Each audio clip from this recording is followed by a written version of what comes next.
لله رب العالمين،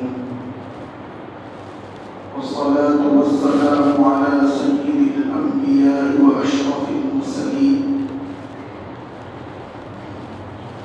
وعلى آله وصحبه أجمعين. أما بعد، فأعوذ بالله من الشيطان الرجيم. بسم الله الرحمن الرحيم. ولنبلونكم بشيء من الخوف والجوع ونقص من الأموال والأنفس والثمرات وبشر الصابرين. وقال النبي صلى الله عليه وسلم عن إمارة الصبيان والسفهاء، فقال سعيد بن سمعان: فأخبرني ابن الحسن الجهني أنه قال لأبي هريرة رضي الله عنه: أن يطاع المغني ويقطع الأرحام ويعصى المرشد، اور كما قال علیہ الصلاة والسلام. سو بار سوارا ہے ہم نے اس ملک کے سو برہم کو، سو بار سوارا ہے ہم نے اس ملک کے سو برہم کو، یہ اہل جنوب بتلائیں گے کیا ہم نے دیا ہے عالم کو. جب گلستان کو ان کی ضرورت پڑی، سب سے پہلے ہی گردن ہماری کٹی، پھر بھی کہتے ہیں ہم سے کہ اہل چمن، یہ چمن ہے ہمارا تمہارا نہیں. باطل سے دبنے والے اے آسمان نہیں ہم، باطل سے دبنے والے اے آسمان نہیں ہم، سو بار کر چکا ہے تو امتحان ہمارا. سرفروشی کی تمنا اب ہمارے دل میں ہے، دیکھنا ہے زور کتنا بازوئے باطل میں ہے. سارے جہاں سے اچھا ہندوستان ہمارا، ہم بلبلے ہیں اس کی یہ گلستہ ہمارا. مذہب نہیں سکھاتا آپس میں میل رکھنا، مذہب نہیں سکھاتا آپس میں میل رکھنا. ہندی ہے ہم، وطن ہے ہندوستان ہمارا. عزیزان گرامی، آج آپ کے سامنے ایک حساس موضوع پر گفتگو کروں گا. وہ عنوان ہے بری حکومت کی 3 علامتیں ہیں، اور ایسے وقت میں اور ایسی بری حکومت کے دور میں ہم مسلمان کو کیا کرنا چاہیے، اس پر گفتگو کروں گا. دعا کیجیے اللہ رب العزت والجلال مجھے صحیح کہنے اور ہم تمام کو ان باتوں پر عمل کی توفیق نصیب فرمائے. آپ کے سامنے ابھی میں نے ایک آیت تلاوت کی، وَلَنَبْلُوَنَّكُمْ بِشَيْءٍ مِّنَ الْخَوْفِ وَالْجُوعِ وَنَقْصٍ مِّنَ الْأَمْوَالِ وَالْأَنفُسِ وَالثَّمَرَاتِ وَبَشِّرِ الصَّابِرِينَ. یہ دنیا مسلمانوں کے لیے امتحان گاہ ہے. ہر وقت مسلمانوں پر حالات آتے ہیں، آتے رہیں گے.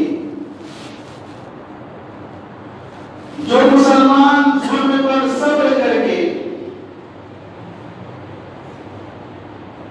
اور اللہ کی اور اللہ سے مدد طلب کرتا ہے، وہ دنیا میں بھی کامیاب ہوتا ہے اور آخرت میں بھی کامیاب ہوگا. چنانچہ اللہ فرماتا ہے وَلَنَبْلُوَنَّكُمْ بِشَيْءٍ مِّنَ الْخَوْفِ،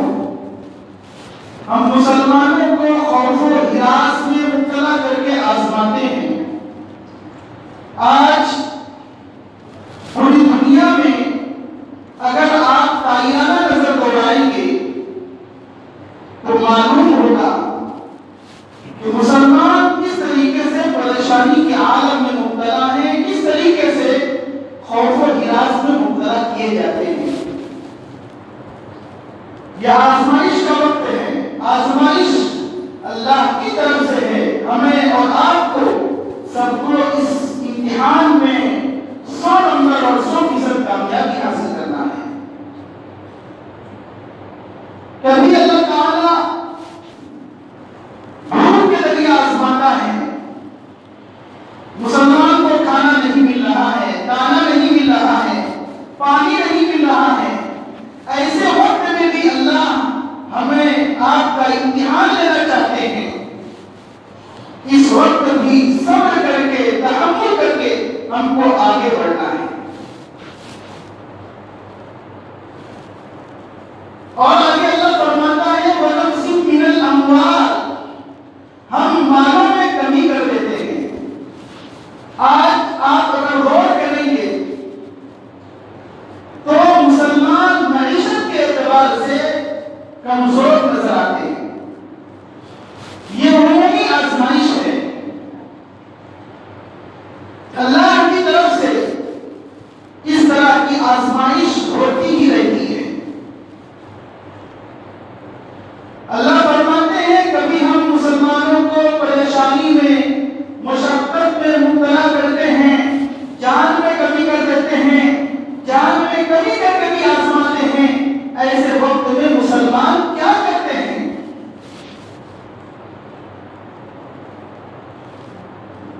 کبھی باغات میں کمی کر دیتے ہیں، کھیت اور کھلیان میں کمی کر دیتے ہیں۔ ان تمام وقتوں میں مسلمان کو صبر تحمل سے کام لینا ہے۔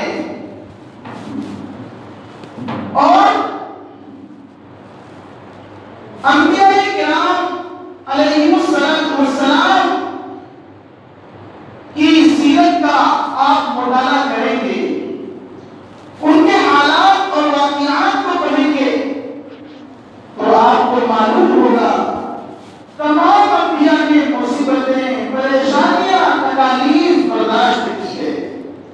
اور یہ تو خود سرور دو عالم، فخر بنی آدم جناب محمد رسول اللہ صلی اللہ علیہ وسلم نے ارشاد فرمایا اشد البلاء الانبیاء ثم الامثل فالامثل، سب سے زیادہ تکالیف، پریشانیاں، مصیبتیں اٹھانے والے انبیاء کرام علیہ السلام ہیں۔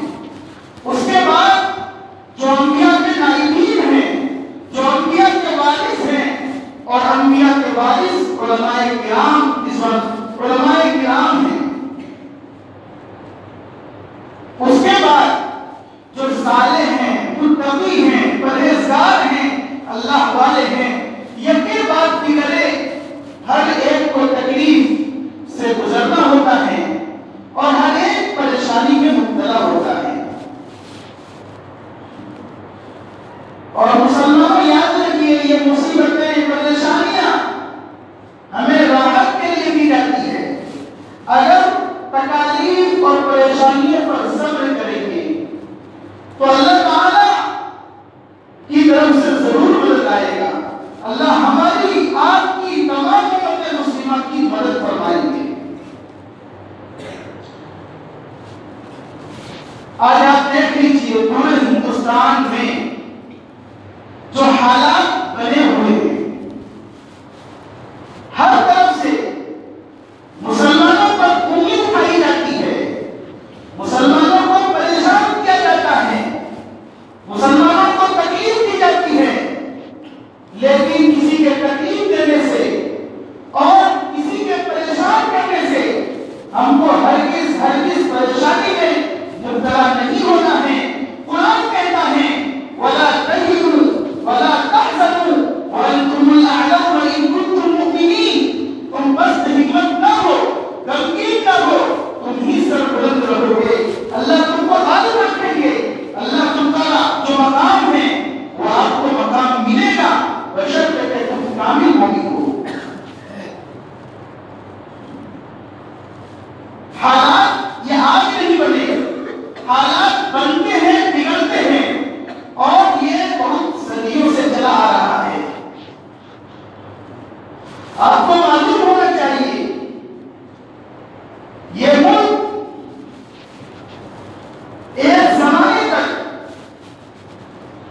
انگریز کی غلام اور ان کی چنگل سے اس دیش کو جو آزاد کرایا ہے، دیش کی آزادی میں مسلمانوں کا اچھا خاصا خون گیا ہے. ہندو بھائی کی شریک، مسلمان کی شریک، سب نے مل کر کے اس دیش کو آزاد کرایا ہے، انگریزوں کی غلامی سے اس کو چھٹکارا دلایا ہے. 15 اگست 1947 میں یہ ملک آزاد ہوا. آج ہماری تاریخ کو بلند کیا گیا. آج نہیں بتایا جاتا کہ یہ ملک کیسے آزاد ہوا ہے. میرے عزیزو، اسی لیے ہم نے شروع میں کہا تھا جب خلافت کو حکم کی ضرورت پڑی سب سے پہلے ہماری ہی گردن کٹی. پھر بھی کہتے ہیں ہم سے یہ اہل چمن، یہ چمن ہے ہمارا، تمہارا نہیں. میں آپ کو بتانا چاہتا ہوں انسان کے لیے صرف اتنا کافی نہیں ہے کہ وہ ظلم سے بچا رہے، بلکہ انسانیت کا تقاضا یہ ہے کہ ناانصافی کو اپنے قریب بھی آنے نہ دے. اگر ناانصافی ہو تو ہم کو ڈٹ کر اس کا مقابلہ کرنا ہے.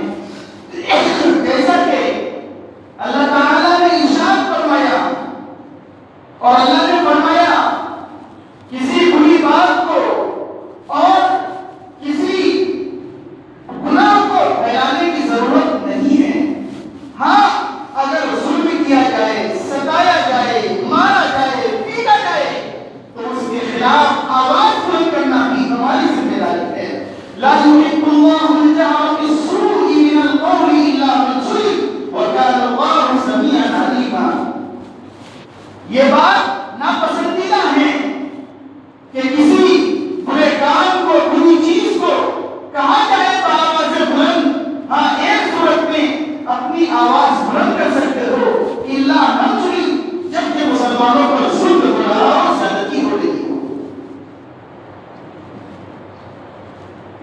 مسلمانوں یاد رکھیے، اگر ظلم ہوتے ہوئے دیکھ کر اپنے منہ پر مہر لگا دیں گے اور آپ اس کے خلاف آواز نہیں اٹھائیں گے تو ظلم کا، ظالم کا ہاتھ لمبا ہوتا چلا جائے گا، مظلوم بڑھتے ہی چلے جائیں گے. حدیث میں نبی پاک صلی اللہ علیہ وسلم نے صاف صاف فرمایا، افضل الجہاد کلمۃ الحق عند سلطان جائر، سب سے بہترین جہاد ظالم بادشاہ کے سامنے اپنی حق بات کہہ دینا ہے. آج اگر ظلم بربریت بڑھ رہی ہے، ہم دیکھ رہے ہیں، ہم سن رہے ہیں، ایسے وقت میں ضرورت اس بات کی ہے آپ کہیں. اور کبھی ظلم ہوتا ہے ایک آدمی کی طرف سے، کبھی حکومت کی طرف سے. اگر حکومت کی طرف سے ظلم ہو، حکومت کا کام امن و انصاف قائم کرنا ہے، حکومت کا کام امن و امان قائم کرنا ہے، حکومت کا کام یہ ہے کہ وہ سب کو لے کر چلے. لیکن اگر حکومت خود ہی ظلم کرنے لگے تو یاد رکھیے اس کے خلاف آواز بلند کرنا، قانون کے دائرے میں رہ کر امن و امان کا خیال رکھتے ہوئے، یہ ہر فرد بشر اور مسلمان کی اور ہر ہندو مسلمان کی ذمہ داری ہے. ایسے وقت میں آپ سے کہنا چاہتا ہوں، جناب محمد رسول اللہ صلی اللہ علیہ وسلم کی وہ بات آپ صلی اللہ علیہ وسلم نے کی روایت ہے. سعید بن سمعان رحمۃ اللہ علیہ جو تابعین میں سے ہیں، وہ فرماتے ہیں میں نے حضرت ابو ہریرہ رضی اللہ تعالی عنہ سے فرماتے ہوئے سنا کہ لوگوں کو بچوں کی حکمرانی اور ناتجربہ کار لوگوں کی حکمرانی سے بچنا چاہیے، پناہ مانگنی چاہیے. اس میں اشارہ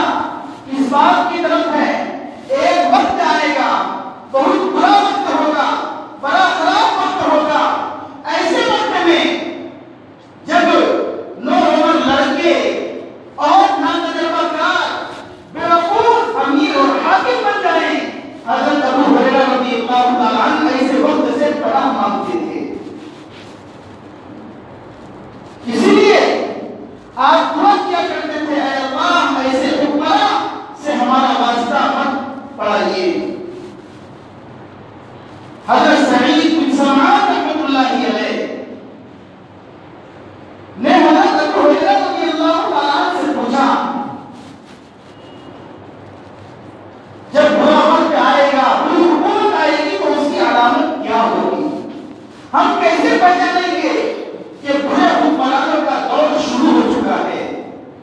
تو آپ نے بری حکومت کے 3 نشانات بیان کیے، 3 علامتیں بیان کی ہے۔ پہلی علامت یہ ہے کہ برا وقت وہ وقت ہوگا ایوب الارحام، جب رشتہ داری کے حقوق کو پامال کر دیا جائے، جب یہ آپس میں ایک رشتہ دار دوسرے کو دیکھنے کے لیے تیار نہ ہو، ایوب الارحام، صلہ رحمی کا کوئی چیز باقی نہ رہے، ایسے وقت میں گویا کہ یہ بری حکومت کا وقت ہے اور بری حکومت کی علامت ہے۔ دوسری علامت یہ بیان کی بری حکومت کی، وَيُطَاعُ الْمُغْوِي، جو گمراہ کرنے والے لوگ ہیں، لوگ ان کی پیروی کریں گے، ان کے پیچھے پیچھے چلیں گے، ان کے نقش قدم پر چلیں گے۔ آج پوری دنیا میں جو جتنا بڑا گمراہ کرنے والے ہیں، لوگ انہی کے پیچھے چل رہے ہیں، ان کی اتباع کر رہے ہیں، ان کے سامنے اور بھگت کرتے ہیں۔ سرکار دو عالم فخر بنی آدم جناب محمد رسول اللہ صلی اللہ علیہ وسلم نے ارشاد فرمایا وَيُطَاعُ الْمُغْوِي، گمراہ کرنے والوں کی اطاعت کی جائے۔ تیسری علامت یہ بیان کی وَيُعْصَى الْمُرْشِدُ، رہنمائی کرنے والوں کی نافرمانیاں کی جائے گی۔ اللہ والے ہیں، نیک لوگ ہیں، صالحین ہیں، متقی اور پرہیزگار ہیں، جب لوگ ایسے نیک لوگوں سے ملیں گے، علماء سے، صلحاء سے، اتقیاء سے، اللہ والوں سے ملیں گے اور یہ اچھی اچھی بات بتائیں گے تو لوگ ان کی مخالفت کریں گے۔ ان ملاؤں کو کیا ہو گیا ہے، ان مفتیوں کو کیا ہو گیا ہے اور ان حافظوں کو کیا ہو گیا ہے، لوگ ان کی مخالفت کریں گے۔ میں قسم کھا کر کہہ سکتا ہوں یہ وقت وہی وقت ہے کہ اگر آپ سرکار دو عالم صلی اللہ علیہ وسلم نے جو 3 علامتیں بیان کی ہے، آپ دیکھ لیجئے ہمارے یہاں رشتہ داروں کے حقوق کو ادا نہیں کیا جاتا، ہم ایک دوسرے کے خون خرابہ میں لگے ہوئے ہوتے ہیں۔ آپ اپنے گھر کے ماحول میں دیکھ لیجئے، معاشرے کو دیکھ لیجئے، آپ اپنے گھر میں چلے جائیے، بھائی بھائی سے لڑتا ہوا نظر آئے گا، بہن بہن سے لڑتی ہوئی نظر آئے گی، ماں بیٹی سے لڑتی ہوئی نظر آئے گی، ساس سسر میں جھگڑا اور لڑائی ہوتے ہوئے آپ دیکھیں گے۔ یہ ماجرا کیا ہے، قصہ کیا ہے، ایسا کیوں ہوتا ہے، اس کو میں بعد میں بتلاؤں گا۔ آج ہر جگہ پوری دنیا میں دیکھ لیجیے جو گمراہ کرنے والے ہیں، جو جتنا بڑا شیطان ہے، ان کے ماننے والے اتنے ہی زیادہ ہوتے ہیں۔ گمراہ کرنے والوں کے لوگ پیچھے چلا کرتے ہیں، ان کو قائد مانتے ہیں، ان کو بڑا مانتے ہیں، حالانکہ وہ گمراہ کر رہے ہوتے ہیں۔ لوگوں کو کچھ پتہ نہیں چل رہا ہے کون ہمارا محسن ہے اور کون ہم کو گمراہ کر رہا ہے۔ ایسے وقت میں ضرورت اس بات کی ہے آپ اپنا رابطہ علماء سے قائم کیجیے، آپ اپنا رابطہ صلحاء سے قائم کیجیے، آپ اپنا رابطہ اتقیاء اللہ والوں سے اپنا رابطہ قائم کیجیے۔ جو لوگ اچھی بات بتلاتے ہیں، دین کی تعلیم دیتے ہیں، قرآن و حدیث کی بات بتلاتے ہیں، صحابہ کی بات کرتے ہیں، لوگ ان کی مخالفت کریں گے۔ یہ وہ 3 بنیادی علامت ہے جو آج کے وقت میں بالکل برحق سچا اور صادق آ رہا ہے۔ سرور کائنات جناب محمد رسول اللہ صلی اللہ علیہ وسلم نے قیامت کی علامت بیان کی، فرمایا ایک وقت آئے گا انتر الحفاظ العراق العالق العاشا یتقابلون فی البنیان، جب قیامت قریب آئے گی ایسے وقت میں ننگے بدن والے، ننگے پاؤں والے اور بکریوں کے چرانے والے چرواہے ایک دوسرے پر بڑی بڑی عمارتوں پر فخر کریں گے۔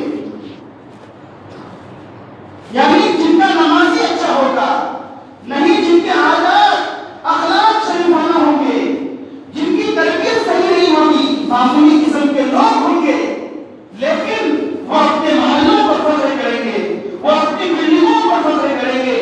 نبی پاک صلی اللہ علیہ وسلم نے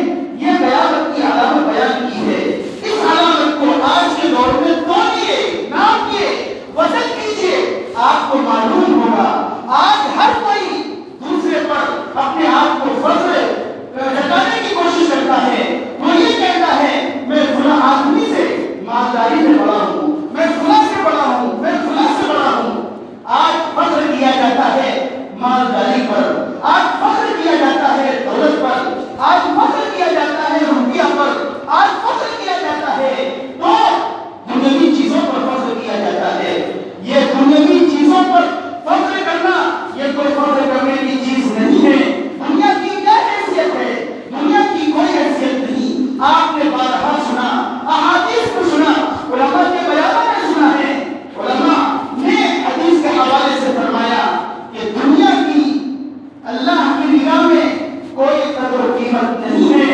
اگر اس دنیا کی قدر و قیمت اللہ کے نزدیک مچھر کے پر کے برابر بھی ہوتی تو اللہ کسی کافر کو ایک گھونٹ پانی نہ پلاتا. کیا دنیا ہے؟ کل متاع دنیا قلیل. یہ دنیاوی زندگی کا سامان بہت مختصر ہے. کہاں لے جاؤ گے؟ کیا کرو گے؟ آپ کو ہم کو دنیا میں جتنے لوگ ہیں چاہے اچھے ہوں برے ہوں شر پھیلانے والے ہوں خیر پھیلانے والے ہوں ہر ایک کو اس دنیا سے جانا ہے اور خدائے وحدہ لا شریک لہ کے سامنے حاضر ہونا ہے. میرے دوستو آپ کہاں کھو گئے؟ آپ کا مستقبل کہاں چلا گیا؟ آپ نے اپنے اسلاف کی تاریخ کو بھلا دیا. آپ نہیں پڑھتے ہیں. آپ ذرا پڑھیے اور غور کیجیے. جناب محمد رسول اللہ صلی اللہ علیہ وسلم نے بری حکومت کی 3 علامتیں بیان کی ہے. ایسے وقت میں مسلمان کو کیا کرنا چاہیے؟ ایسے وقت میں مسلمانوں کے بارے میں نبی پاک صلی اللہ علیہ وسلم کی ایک حدیث ہے. آپ صلی اللہ علیہ وسلم نے فرمایا کہ جب ظالم بادشاہ تمہارے سر پر مسلط ہو جائے، جب ظالم حاکم تمہارے سر پر بیٹھ جائے تو ایسے وقت میں برے بادشاہ کو ظالم بادشاہ کو جابر بادشاہ کو برا بھلا مت کہو. اپنے اعمال کی اصلاح کرو. ان کو گالی مت دو. تمہارے اعمال کے برے ہونے کی وجہ سے آج ظالم بادشاہ کو تمہارے سر پر مسلط کیا گیا ہے. انما اعمالکم اعمالکم. جیسے تمہارے اعمال ہوتے ہیں ویسے ہی ہاتھی بٹھائے جاتے ہیں. ہمارا عمل کیا ہے؟ نماز نہیں پڑھتے، روزہ نہیں رکھتے، معاملات صحیح نہیں، معاشرت صحیح نہیں، اخلاق صحیح نہیں. اگر کسی کو گالی دینا ہو تو ایک سانس میں 10 سے زائد گالی کے الفاظ کسی کو بول دیتے ہیں. معاشرہ بالکل بگڑا ہوا ہے. ایک دوسرے کو ہم دیکھنے کے لیے تیار نہیں ہیں. سرکار دو عالم جناب محمد رسول اللہ صلی اللہ علیہ وسلم نے ارشاد فرمایا ایسے وقت میں ظالم بادشاہ جو تمہارے سر پر مسلط ہے ان کو برا بھلا مت کہو. اللہ کی طرف رجوع ہو. اللہ کی طرف رجوع ہو. اللہ سے مانگو. اللہ کے سامنے گر جاؤ اور اللہ سے کہو اے اللہ مجھ سے غلطی ہو گئی. اے اللہ میرے اعمال صحیح نہیں ہیں. اے اللہ ہم کو معاف کر دیجیے. اے اللہ عادل بادشاہ کو ہمارے لیے عطا فرما دیجیے. عادل بادشاہ ہمارے لیے منتخب کر دیجیے.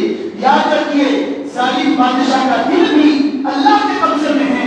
عادل بادشاہ کا دل بھی اللہ کے قبضے میں ہے. اللہ جس وقت چاہیں گے آپ اپنی توجہ اللہ کی طرف کیجیے. یقیناً اللہ تعالیٰ اپنے دروازے کو کھول دے گا. آپ کی دعاؤں کو قبول کرے گا. اسی لیے قرآن نے فرمایا یا ایھا الذین آمنوا اذکروا اللہ ذکرا کثیرا. قرآن نے کہا فاذکرونی اذکرکم واشکرونی ولا تکفرون. آج مسلمان اللہ کے سامنے جھکتا نہیں ہے. اللہ کے سامنے روتا اور گڑگڑاتا نہیں ہے. اللہ سے مانگتا نہیں ہے. ہمارے اعمال بد سے بدتر ہوتے چلے جا رہے ہیں. خراب سے خراب تر ہوتے جا رہے ہیں. لیکن ہم سدھرنے کا اپنے اعمال کو سدھارنے کا نام نہیں لیتے. اچھا اب ہمارے اعمال کیسے درست ہوں گے؟ ہم کو کیا کرنا چاہیے؟ دنیا کے اندر جو ظلم و بغیت بڑھتی جا رہی ہے اور آئے دن ہمارے کان کوئی نہ کوئی واقعات سنتے ہی رہتے ہیں. ایسے وقت میں اپنے آپ کو اپنے دل کو اللہ سے ملانے کی ضرورت ہے. اور دل کیسے ملے گا؟ آپ کثرت سے اللہ کو یاد کیجیے. آپ گناہ سے معافی مانگیے. نبی پاک صلی اللہ علیہ وسلم نے فرمایا کلکم خطاؤون وخیر الخطائین التوابون. تم سب کے سب گنہگار ہو. بہترین گنہگار وہ ہے جو گناہ کرنے کے بعد توبہ کر لیتا ہے. میں بھی دعویٰ نہیں کر سکتا, آپ بھی دعویٰ نہیں کر سکتے کہ آپ پاک و صاف ہیں. انبیاء صرف معصوم ہوتے ہیں. انبیاء کے علاوہ دنیا میں جتنے انسان ہیں سب سے غلطی ہوئی ہے, غلط کام ہوا ہے. ایسے وقت میں ہم کو اللہ کے سامنے اپنی معافی کا اظہار کرنا ہے اور اللہ سے دعا کرنا ہے آپ توبہ کریں گے، اپنے آپ کو اللہ کے سامنے پیش کریں گے، تو حدیث میں فرمایا گیا التائب من الذنب کمن لا ذنب له، توبہ کرنے والا ایسا ہے گویا کہ اس نے گناہ کیا ہی نہیں۔ اللہ تہجد کے وقت میں آسمان دنیا پر آتے ہیں، آسمان دنیا پر آتے ہیں اور اللہ اعلان کرتے ہیں ہے کوئی مغفرت طلب کرنے والا کہ میں اس کو معاف کر دوں، ہے کوئی معافی چاہنے والا کہ میں اس کو معاف کر دوں، ہے کوئی رزق لینے والا کہ میں اسے روزی دوں۔ میرے دوستو، اللہ بڑا رحمان و رحیم ہے، اللہ کریم ہے، اللہ ستار ہے، اللہ غفار ہے۔ اللہ کے سامنے اللہ سے مانگیے، اللہ سے مانگیں گے ضرور اللہ عطا فرمائے گا۔ جس اللہ نے ساری بادشاہ کو ہمارے سر پر مسلط کیا ہے، وہی اللہ آخری بادشاہ کو ہمارے لیے عطا کر سکتا ہے، ہم کو دے سکتا ہے۔ وَإِذَا سَأَلَكَ عِبَادِي عَنِّي فَإِنِّي قَرِيبٌ أُجِيبُ دَعْوَةَ الدَّاعِ إِذَا دَعَانِ فَلْيَسْتَجِيبُوا لِي وَلْيُؤْمِنُوا بِي لَعَلَّهُمْ يَرْشُدُونَ۔ جو اللہ سے مانگتا ہے اللہ تعالیٰ اس سے خوش ہوتے ہیں، جو اللہ سے نہیں مانگتا اللہ اس سے ناراض ہوتے ہیں۔ ہم سب کو اللہ سے مانگنا ہے۔ سب سے بڑا داتا، سب سے بڑا سخی، سب سے بڑا مالدار اللہ ہے۔ اللہ کے علاوہ دنیا میں کوئی اللہ سے زیادہ طاقتور، اللہ سے زیادہ بہادر کوئی نہیں ہے۔ ہم سب کہتے ہیں طاقتیں تمہاری ہے، خدا ہمارا ہے، ہمارے ساتھ اللہ ہے، ہمارے ساتھ تمہاری طاقت ہے۔ غزوہ بدر میں صحابہ کرام رضوان اللہ علیہ اجمعین 313 تھے، ان کے پاس کچھ نہیں تھا، ایمانی طاقت تھی، لیکن سامنے والے جو کفار و مشرکین تھے وہ 1000 میں تھے، ان کے پاس ہتھیار بھی تھا، وہ نیزے سے بھی بھرپور تھے، ان کے پاس گھوڑے بھی تھے، لیکن اللہ تعالیٰ نے مسلمانوں کو کامیابی عطا فرمائی، مسلمان کامیاب ہوئے۔ قرآن نے کہا کم من فئة قلیلة غلبت فئة کثیرة بإذن اللہ، تم تھوڑے بھی ہوگے لیکن اللہ تعالیٰ تم کو غالب کر دے گا، تم فتح یاب ہو جاؤ گے، تم کامیاب ہو جاؤ گے۔ لیکن کامیاب کیسے ہوں گے؟ اگر ہمارے عمل ایسے ہی رہے تو کیا اللہ ہمیں کامیابی دے سکتا ہے؟ نہیں، ہرگز نہیں۔ اپنے اعمال کو بدلنا ہوگا، اپنے آپ کو بدلنا ہوگا۔ اگر ہم اپنے اعمال کو بدلیں گے، اپنے آپ کو بدلیں گے تو اللہ رب العزت والجلال ہمارے لیے ہر طرح کے دروازے کھولے گا۔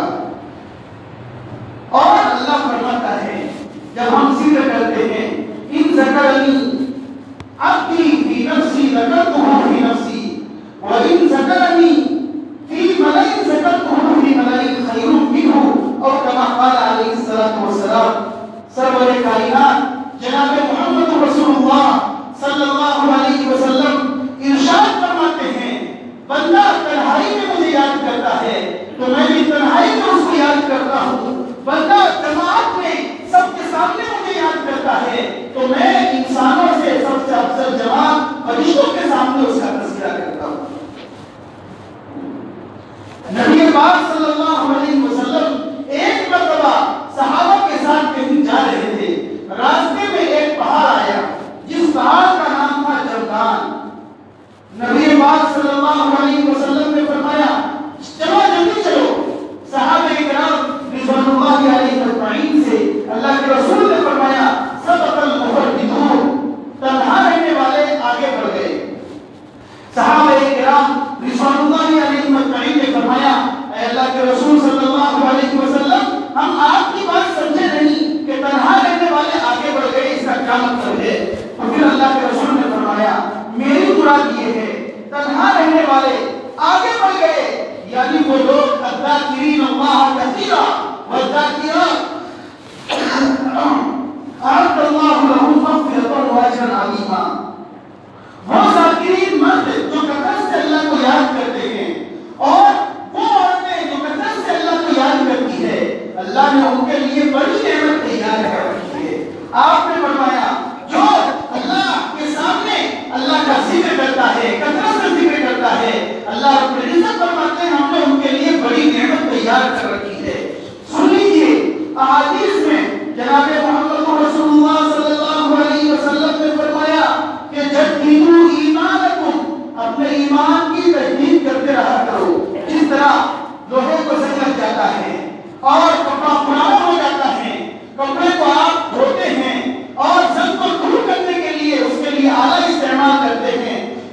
پاک صلی اللہ علیہ وسلم نے فرمایا اسی طریقے سے ایمان بھی گندا ہو جاتا ہے، اس کو صاف کرنے کے لیے تمہارے لیے ضروری ہے اللہ کو کثرت سے یاد کرو۔ الا بذکر اللہ تطمئن القلوب، سن لیجیے اللہ کے ذکر سے دل کو اطمینان ہو ہی جاتا ہے، دل مطمئن ہو ہی جاتا ہے، دل میں ایک طرح کا سکون حاصل ہوتا ہے، دل میں ایک طرح کا آپ جو ہے مطمئن ہونے والی صفت آپ کے اندر پیدا ہو جائے گی۔ میرے دوستو، میں یہ ساری باتیں اس لیے کر رہا ہوں، آج جو ملک کے حالات ہیں، آج جہاں مسلمان پریشان ہیں، ہم کو کون سا کام کرنا ہے؟ ابھی ہم نے بتایا کہ کسی برائی کا چرچا کرنا، کسی گناہ کو پھیلانا، یہ ایک ناپسندیدہ عمل ہے، لیکن ایک صورت مستثنا ہے۔ اگر آپ پر ظلم ہو رہا ہو، اگر آپ کو ستایا جا رہا ہو، آپ کو پریشان کیا جا رہا ہو، آپ کو دبایا جا رہا ہو، تو اس کے ظلم کے خلاف آواز بلند کرنا آپ کی ذمہ داری ہے۔ قانون کے دائرے میں رہ کر امن کو قائم رکھتے ہوئے اپنی آواز کو بلند کرنے اور اس کے خلاف اپنی آواز کو اٹھانے کی ضرورت ہے۔ میرے دوستو، ایسے وقت میں مسلمان اپنی آواز بلند کرے، اپنے آبرو کے لیے، اپنی عزت کے لیے، اپنے مال کے لیے، اپنی جان کے لیے۔ خدا کی قسم، سرکار دو عالم جناب محمد رسول اللہ صلی اللہ علیہ وسلم نے ارشاد فرمایا، من قتل دون مالہ فهو شہید، من قتل دون نفسہ فهو شہید، من قتل دون اہلہ فهو شہید۔ سرکار دو عالم صلی اللہ علیہ وسلم نے فرمایا، جو اپنے مال کی حفاظت کرتے ہوئے اگر وہ مر جاتا ہے تو وہ بھی شہید ہے، جو اپنی جان کی حفاظت کے لیے مر جاتا ہے وہ بھی شہید ہے، جو اپنے گھر والوں کو بچانے کے لیے مر جاتا ہے تو وہ بھی شہید ہے۔ یہ سرکار دو عالم صلی اللہ علیہ وسلم نے ہمیں بتایا۔ یہ ہندوستان، یہ یہاں بسنے والے ہندو مسلم دونوں نے اس کے لیے قربانیاں دی ہیں، دونوں نے قربانیاں دی ہے۔ یہ وہی وطن ہے اور یہ وہی ہندوستان ہے جہاں بڑے بڑے لوگوں نے قربانی دی، جہاں مالک کی وحدانیت کو یاد کیا جاتا ہے۔ یہ وہی زمن ہے جس میں پیار و محبت کے پھول کھلتے تھے، جہاں اتحاد و اتفاق کی باتیں کی جاتی تھی، جہاں جس کے بارے میں کہا جاتا تھا یہ ایسا ملک ہے جس کے بارے میں بڑے شاعر نے بڑے فخر سے کہا تھا، اونچے اونچے پربت، اس کے نیلے نیلے ساگر، دھرتی جیسی دودھ بنی دودھ کی کچی ساگر، جس کے بارے میں ڈاکٹر علامہ اقبال رحمۃ اللہ علیہ نے فرمایا، سارے جہاں سے اچھا ہندوستان ہمارا، ہم بھول بھولے ہیں اس کی یہ گل سیدھا ہمارا۔ یہ آزادی میں جتنے لوگ شریک تھے، ہمارا خون پسینہ بہا ہے، پھر بھی ہم کو بالکل نہتے ہو کر اور بالکل جو ہے کھلے عام کہا جاتا ہے۔ آپ کا اس دیش میں کچھ حصہ نہیں ہے۔ میرے دوستو، یاد رکھیے، مذہب نہیں سکھاتا آپس میں بیل رکھنا، مذہب نہیں سکھاتا آپس میں بیل رکھنا۔ ہندی ہے، وطن ہے ہندوستان ہمارا۔ یہاں آپ ہندوستان کے اندر آپ کو کس طریقے سے رہنا ہے، ہم کو یہاں کیا کرنا چاہیے، ہم کو یہاں پر کیا کرنے کا حکم ہے۔ یاد رکھیے، ابھی میں نے بتایا کہ جب کوئی طاقت ابھر کر آپ کے سامنے آتی ہے تو سب سے پہلے آپ اپنے اعمال کو صحیح کرنے کی کوشش کریں گے، کیونکہ سرور کائنات جناب محمد رسول اللہ صلی اللہ علیہ وسلم نے ارشاد فرمایا کہ جب ظالم بادشاہ تمہارے سر پر مسلط ہو جائے تو ان کو گالی مت دو، ان کو برا بھلا مت کہو، بلکہ اپنے اعمال کو سدھارنے کی کوشش کرو۔ یہ تمہارے اعمال کا نتیجہ ہے کہ ایسے ظالم بادشاہ تمہارے سر پر مسلط ہو گئے۔ یہ تمہارے اعمال کا نتیجہ ہے۔ کما تکونون یؤمر علیکم، جیسے تمہارا اعمال ہوتا ہے ویسے حاکم تم پر بٹھا دیا جاتا ہے۔ اس لیے ایسے وقت میں جہاں ہر مسلمان پریشان ہے، سب سے پہلے تو یہ ذہن میں رکھنا ہے یہ دنیا دارالامتحان ہے، یہاں سب کا امتحان ہونا ہے، لیکن جس طریقے سے حضرت سیدنا ابراہیم علیہ السلام نے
اور نیک کام کریں گے ضرور اللہ رب العزت والجلال کامیابی عطا فرمائے گا۔ پھر آخر میں کہتا ہوں 100 بار کر چکا ہے باطل سے ڈرنے والے اے آسماں نہیں ہم، باطل سے ڈرنے والے اے آسماں نہیں ہم، 100 بار کر چکا ہے وہی امتحان ہمارا۔ آخر میں آپ تمام لوگوں سے کہتا ہوں کہ 5 وقت کی نمازوں کا اہتمام کیجیے، قرآن کی تلاوت کا اہتمام کیجیے، سنت